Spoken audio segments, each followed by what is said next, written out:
జై శ్రీరామ్.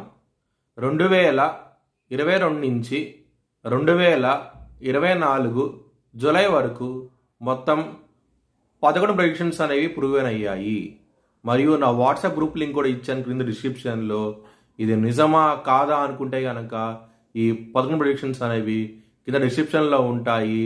మీరు చెక్ చేసి నిజమైతేనే నా వాట్సాప్ గ్రూప్ లింక్ యాడ్ అవ్వండి మరియు నా ఛానల్ని సబ్స్క్రైబ్ చేసుకోండి.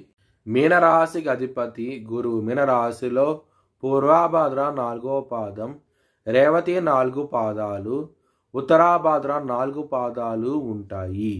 ఈ నక్షత్రం వాళ్ళందరికీ నేను చెప్పే వార ఫలితాలు వర్తిస్తాయి.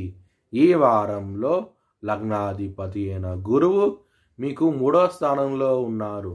దాని మూలంగా మీకు మంచి డెవలప్మెంట్స్ అంటూ ఉంటాయి. ఈ వారంలో చాలా ఆనందంగా ఉంటారు. ముఖ్యంగా ధనపరంగా మాత్రం ఎక్సలెంట్ డెవలప్మెంట్స్ అంటూ ఉంటాయి. ఈ వారంలో 4వ స్థానం అధిపతి అయిన బుధుడు 5వ స్థానంలో వక్రించి ఉన్నారు. లవర్స్కి మాత్రం ఈ వారం అనేది చాలా అనుకూలంగా ఉండబోతోంది. మీ మ్యారేజ్ కూడా కన్ఫామ్ అయ్యే అవకాశాలు ఎక్కువగా ఉన్నాయి. 6వ స్థానంలో సూర్యుడు శుక్రుడు ఉన్నారు. ఇక్కడ శత్రువులను నశిస్తారు. మీకు చాలా మంచి డెవలప్మెంట్స్ అంటూ ఉంటాయి. 8వ స్థానం అధిపతి అయిన శుక్రుడు మీకు 6వ స్థానంలో ఉన్నారు. విపరీతమైన రాజయోగం అంటూ ఉండబోతోంది.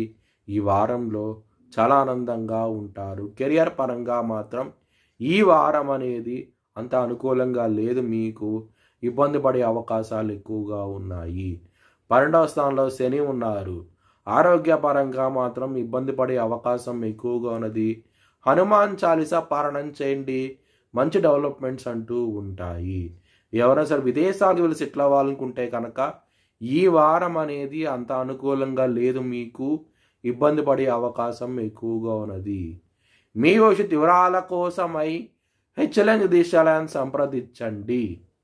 2024 భారత్ ప్రైమ్ మినిస్టర్గా నరేంద్ర మోడీ రీఎలెక్ట్ అవుతాడని చెప్పి నేను మార్చ్ 2022లో చెప్పడం జరిగింది. అది ఈ నెల ప్రూవ్ అయ్యింది. Thanks for watching this video. Please like, share and subscribe my channel.